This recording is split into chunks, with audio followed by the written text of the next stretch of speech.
Hello everyone, hello all. Welcome to the English Junction. This is me, Disha ma'am. So it's 12 of the clock. Yes. So आप सोच रहे होंगे ma'am क्या कह रही है? It's 12 of the clock. ये तो कभी सुना ही नहीं. So people, let me tell you कि आज इस सेशन में मैं आपको बताने वाली हूँ कि टाइम कैसे बताया जाए इंग्लिश में. How to mention the time, how to tell the time, और टाइम पूछा कैसे जाए. हम दोनों चीजें सीखने वाले हैं. So let us understand first. कोई कहता है इट्स 5:12, कोई कहता है it's 12:05. So what is this? ये कंफ्यूजन क्या है? So let me first of all clear that मैंने कहा इट्स 12 ऑफ द क्लॉक. सो आपको ये जानना चाहिए कि हिस्ट्री में जब बिगिनिंग में in the past centuries, in the 15th and 16th century, जब लोगों ने टाइम बताना स्टार्ट किया था क्लॉक से, सो वो क्लॉक को हर बार मेंशन करते थे. They used to mention the clock all the time. So वो ऐसा कहते थे it's 12 of the clock, it's 2 of the clock. मतलब क्लॉक के हिसाब से 12 बजे है या क्लॉक के हिसाब से 2 बजे है. राइट? ओवर द इयर्स जब लोगों को ये चीज थोड़ी लंबी लगने लगी, तो वैसे भी जमाना ऐसा है कि हर चीज के लोग शॉर्टकट्स निकाल लेते हैं. We human beings have the tendency कि हम हर चीज का एक शॉर्टकट निकाल लें. तो एक कॉन्ट्रैक्टेड फॉर्म बना दिया गया जिसमें ऑफ हटा दिया गया and it became O. Now it's 12 o'clock, it's 2 o'clock, it's 3 o'clock. Right? तो ये तो बात होती है जब हम कंप्लीट 60 मिनट्स के बाद एक पर्टिकुलर आवर में पहुंचते हैं, तब हम ओ क्लॉक का यूज कर सकते हैं. लेकिन अगर घड़ी का काटा, मिनट हैंड जो है कहीं बीच में है, तब आप टाइम कैसे बताएंगे? मैंने जैसे बताया कि कुछ लोग मिनट्स पहले बताते हैं, कुछ आवर्स पहले बताते हैं. तो आपको मैं बता दूं, जो ब्रिटिश इंग्लिश है, जो ब्रिटिशर्स हैं, वो पहले मिनट्स मेंशन करते हैं. राइट? फॉर एग्जाम्पल, अगर 12:05 हुए हैं, सो ब्रिटिशर्स कैसे कहेंगे? It is 5:12. और अमेरिकन्स कैसे कहेंगे? It's 12:05. Remember this thing. और both are equally correct. आप चाहे तो हमेशा ही ब्रिटिश अप्रोच यूज कर सकते हैं टू मेंशन द टाइम, या फिर आप डिसाइड कर लीजिए मुझे हमेशा ही American style of time use करना है और उसी तरीके से टाइम मेंशन करना है. सो रिमेंबर, जो ब्रिटिशर्स हैं वो पहले मिनट्स मेंशन करते हैं और अमेरिकन्स पहले आवर्स मेंशन करते हैं. सो अगर 12:10 हुए हैं, तब हम क्या बोलेंगे? ब्रिटिश वे से हम कहेंगे पहले मिनट्स कहेंगे हम इट्स 10:12, और अमेरिकन स्टाइल से हम कहेंगे it's 12:10. So it's totally up to you, आप क्या चूज करेंगे. तो अब जब बात आती है, जब 12:15 हो गए हैं, तो आपको मैं बता दूं, ये 15 मिनट्स के स्पैन को क्या कहा जाता है? क्वार्टर. ओके? सो जो ब्रिटिशर्स है, क्योंकि वो पहले मिनट मेंशन करते हैं, तो वो पहले क्वार्टर यूज करेंगे. इट्स 12:15. और जो अमेरिकन है वो क्या कहेंगे? इट्स 12:15. Quite simple. अमेरिकन तो सिंपल हर चीज को बना लेते हैं, तो टाइम भी उन्होंने बहुत सिंपल वे में मेंशन करना शुरू कर दिया. They didn't follow the Britishers, right? उन्होंने इंग्लिश लैंग्वेज को भी बहुत स्लैंग कर दिया है, बहुत सारी चीजों को हटा दिया है, स्पेलिंग्स चेंज कर दी है, तो उन्होंने टाइम भी चेंज कर दिया है. The approach to mention the time. Okay? So it is always simpler and shorter for the Americans.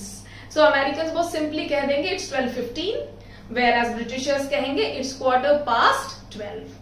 अब हम 12:15 के आगे पहुंचते हैं, तो 20 मिनट्स हो जाएंगे 5 मिनट के बाद. तब हम क्या कहेंगे?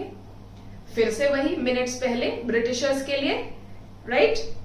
So it's 20 minutes past 12. Okay? और अमेरिकन्स क्या कहेंगे? 12:20. बात खत्म हो जाती है. इट्स 12:20. ओके?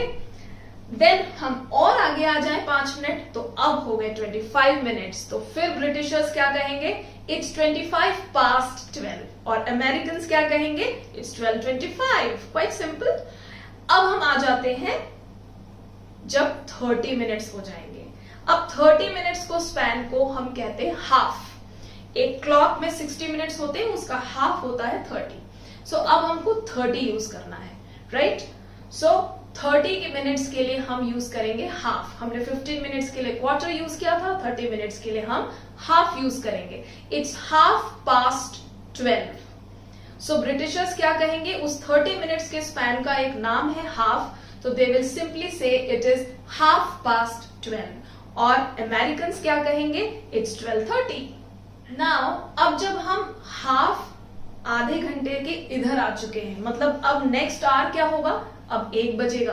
तो अब हमें we are towards heading towards 1 o'clock. So अब हमें क्या करना है, हमें नेक्स्ट आवर की बात करना है. अब हम क्या कहेंगे, जब हम 30 क्रॉस कर लेंगे, 35 या 40 मिनट्स या 45 में पहुंचेंगे, तो अब हम नेक्स्ट आवर की बात करेंगे. जो बीत गया वो आवर गया. That time has gone as time and tide waits for none. So वो टाइम तो चला गया. अब हम आगे का फोकस करेंगे कि भाई आगे क्या टाइम होने वाला है और हम आगे क्या करने वाले हैं. सो लेट अस सी आगे हमको टाइम कैसे बताना है. Suppose it is 12:40. तो हम क्या कहेंगे, ब्रिटिशर्स कहेंगे it's 20 minutes to 1. 20 minutes to 1 यानी कि 1 बजने को 20 मिनट बचे हैं. It's 20 minutes to 1. और अमेरिकन एज यूजुअल कहेंगे 12:40. अब हम आते हैं 12:45 में. अब 15 मिनट बचे हैं, यानी कि कितना समय बचा है, स्पैन ऑफ 15 मिनट्स यानी कि क्वार्टर. सो अब अमेरिकन कहेंगे इट्स 12:45 एज यूजुअल, फिर कहेंगे 12:50, 12:55 एंड 1 o'clock. और ब्रिटिशर्स कहेंगे इट्स 1:15. इट्स 1:15. इसका मतलब है 1 बजने में 15 मिनट बचे हैं. ओके, सो ब्रिटिशर्स कहेंगे it's 1:15, then it's 10 minutes to 1, it's 5 minutes to 1, and finally it's 1 o'clock. Okay, all right people, I hope this really helps you all, and start following this approach of telling the time.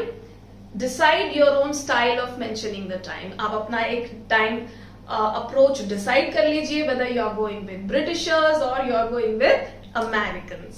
All right, so stay tuned.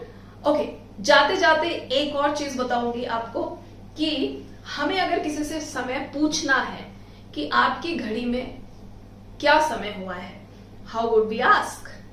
सो हम कहेंगे what is the time by your watch. What is the time by your watch. Okay, so many people get confuse. लोग कहते हैं what is the time, what time, right. ऐसे बहुत तरह के मैंने क्वेश्चन सुने हैं. सो आपसे ये गलती नहीं होनी चाहिए. आपको कहना है what is the time by your watch. And आपके लिए क्वेश्चन है जो आपको कमेंट बॉक्स में बताना है कि 12 बज के, अगर नहीं हम 12 नहीं करते, लेट अस टेक, अगर 1:20 हुए हैं तो ब्रिटिश अप्रोच क्या होगा और अमेरिकन अप्रोच क्या होगा. So over to the comment box.